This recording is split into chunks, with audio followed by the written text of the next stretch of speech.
Today we are answering some of the top questions that we received on our Instagram and our YouTube. Yeah, great questions. They were great questions. We're going to get right after it. First question's pretty easy. How old are you both? I'm 52. And I'm 51. Yeah, so I rock the cradle a little bit. Only by 6 months. Yeah. So the second question is, how many kids and grandkids do you have, and do they live in the United States?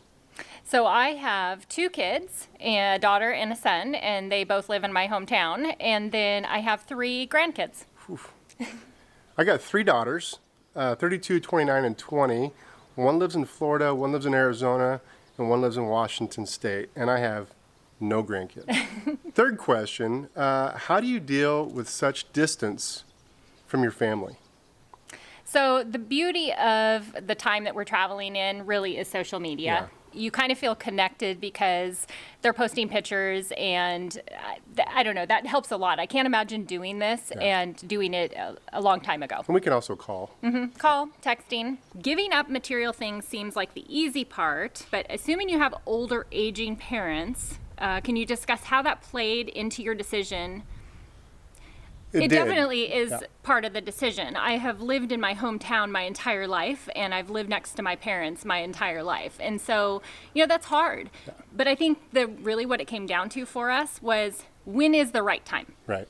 There isn't ever going to be a right time. So you kind of just have to make that move, and we know that we can go home if we need to. Our parents were both very excited and happy for us. So. Okay, so the next question is, how long do we plan to travel? I think, honestly, it's indefinitely at this point. We don't have an end date in place. No, we're going to go until we're done. Until we're tired of it.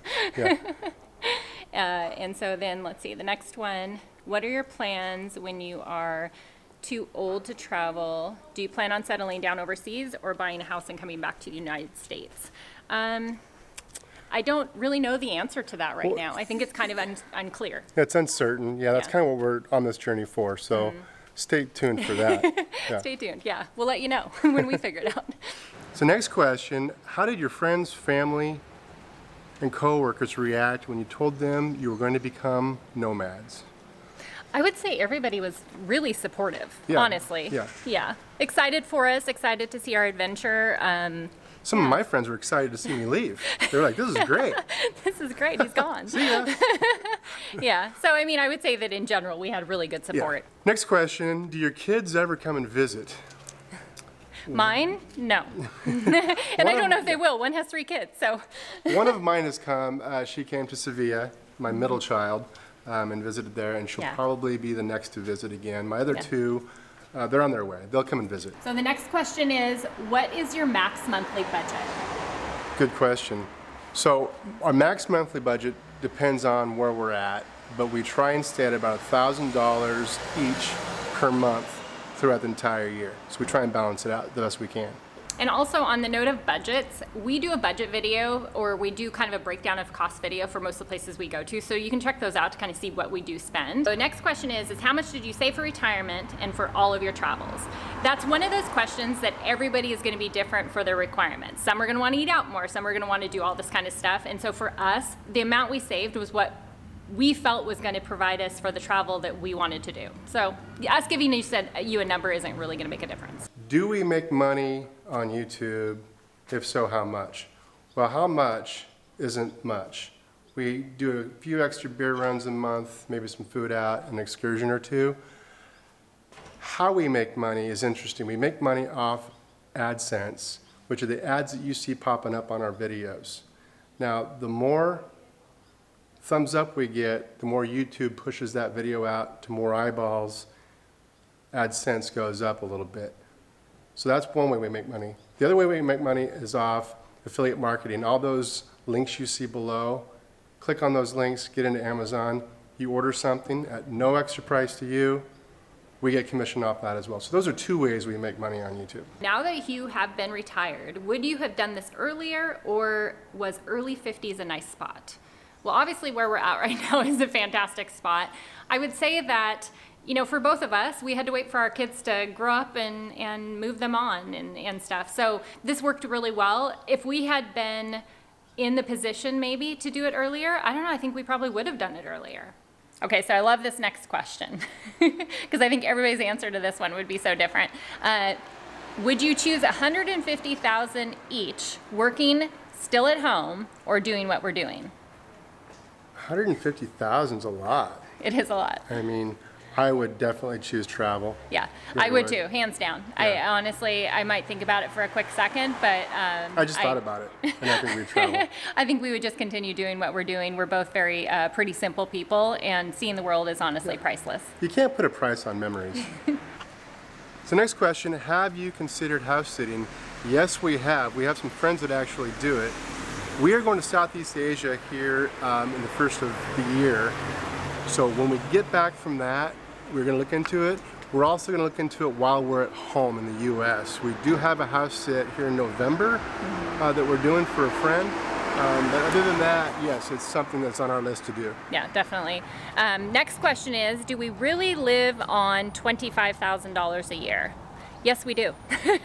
Hard to believe because you're probably watching this most likely sometimes from the United States.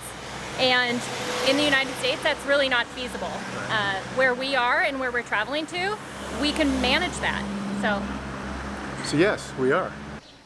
The next question is, you seem kind of young to be doing a life of travel. Did you win the lottery? We did not win the lottery. We wish. We are working on it though. We wish we did.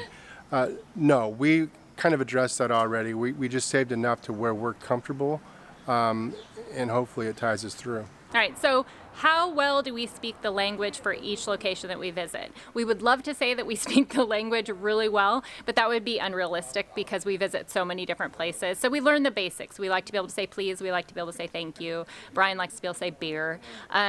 So we learn some of those basics before we, while we're there. What kinds of things do you like to do other than walking, hiking, seeing the sights when you're in a place for a month? So this is one question we get asked a lot, and the thing is that when you're retired, every day isn't going to be busy for you if you're at home. You're going to have those down days where you just kind of chill and relax. The other thing that we spend a lot of time doing, probably more than you would imagine, is doing our YouTube. It takes a lot of time to edit, to film the videos, to kind of plan them out and figure everything out. So our days are full. We don't have a lot of downtime. Okay, how do you keep a U.S. address, and what do you use for mail forwarding? We each use our parents back in our hometown of Bellingham. So we just have any important documents sent to their addresses. It's pretty easy. Okay, next question. After a year of travel, will you share your total transportation costs between countries? We're going to do an entire video on just that in our year in review, where we're going to cover all of our expenses, including our transportation costs between countries. So stay tuned for that. Do you have a drone? Do you think one would be useful with all of the restrictions? No, we don't. Not at this time. Honestly, every country that you go into has different restrictions on if you can bring it, if you can't. We've heard just horror stories of people they just lose it right there at security. So it's really not worth it for us. Where do we get our stock footage from? We actually use Canva. You can pay a monthly subscription for that, and they have some drone footage. And so honestly, it's better than having all the restrictions against drones when you're traveling. What video editing software do we use? We use Premiere Pro. We had a lot of other questions as well about how we edit, what we use for editing, what we use for our thumbnails, things like that. And we're going to do a separate video that's going to kind of cover all of that because it's a lot more technical stuff. Okay, is 2 months ideal for exploring an area? Seems to have worked for you in the Algarve. It really depends on the area. We've stayed for a month at a time in some places, and by week 3 we start getting a little bit bored. Here in Romania, we'll be here for 2 months, and it won't be nearly enough time. I can tell you that right now. We will only get to explore about a third of what we'd like to see. So it really depends on where you're at. What is next after Europe? Well, we're going home for the holidays, and then we're going to go to Southeast Asia. We're going to go to Thailand, Cambodia, Laos, Vietnam. We haven't completely planned that trip out yet, but that's what's next. Next question. Do you have plans to go to South America? We actually did have plans to go to South America right after we left Spain, but COVID interfered with that whole plan, so it kept us in Europe. And so South America is most definitely in our plans within the next couple of years, yes. How do we handle health insurance when we travel to the U.S.? So great question. We go with our healthcare plan that we have right now. When we go into the United States, we get a 3-week period of time that we are covered, but we're only covered for major medical issues when we're in the States. We are going to change that on our renewal time that's coming up here and go ahead and add U.S. coverage, just because if there was any kind of situation where we are home longer, we want to make sure that we're covered. So that's how we handle that. Do you feel comfortable with medications for controlled pre-existing health conditions? Fortunately, we don't have a lot of pre-existing health conditions. Brian does have asthma, and he has been able to get an inhaler. He was able to get one in Portugal without problem at all. No prescription needed. You just walked into the pharmacy, and he just had his other one with him. So we haven't experienced anything, and unfortunately, we can't share a whole lot of knowledge on that yet. So how far do we book an Airbnb in advance? And have you had any bad experiences with Airbnb?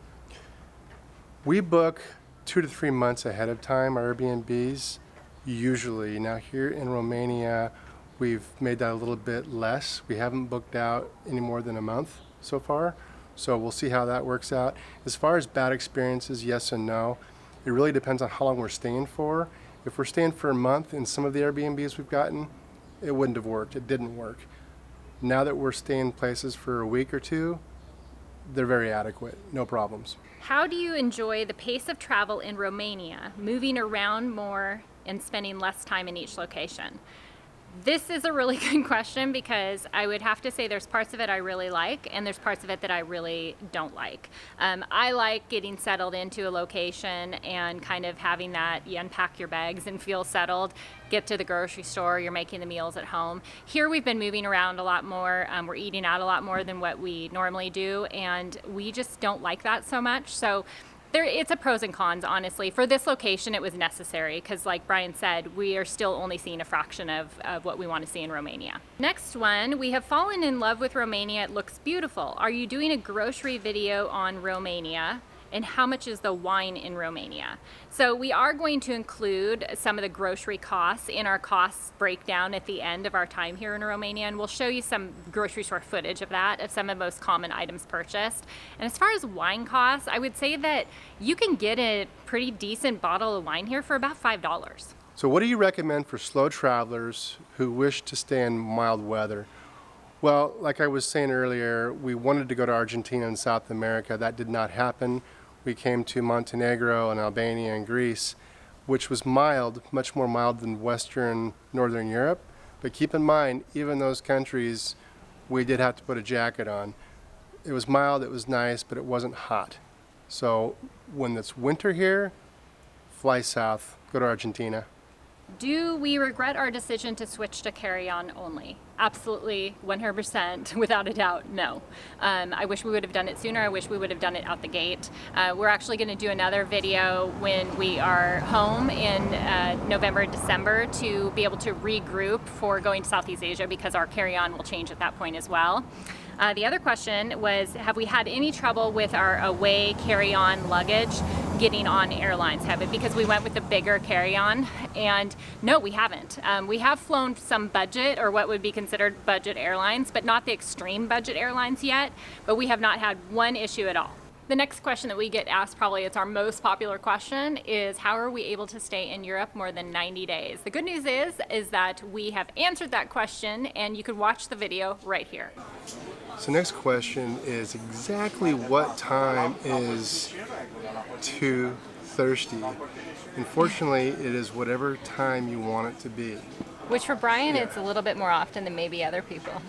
Well, yeah, some other people. The other question was, what have we learned being YouTubers, doing YouTube? Yeah.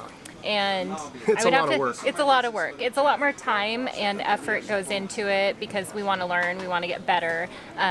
So yeah, we put a lot of time into it and energy. Fortunately, right now we enjoy it. It's a hobby. So yeah, we'll do it until we, I guess, don't enjoy it anymore. So yeah, so make sure and keep hitting that like button. Yeah, keep hitting that like button. YouTube likes that. As long as you're enjoying it, we'll keep doing it. Yes. The last question, do we have any regrets? I don't have any, no. No, I don't either. I think we would do it the same all over again. Yeah. So, all right. I said last question. The actually last question is, where is the best beer that we've had so far? Oh, that's a good one. That is a Yes. good one. And right now, we're sitting here. We're actually in Romania, and Yeah, Romania's had the best beer so far Yeah. anywhere we've been. absolutely major, like really good craft beer scene. Huge So we're upgrade. loving it. So, all right. Well, we Cheers. hope this answered a lot of your questions. If it didn't, definitely ask them down in the comments, and we can answer those as well. So, all right. Cheers.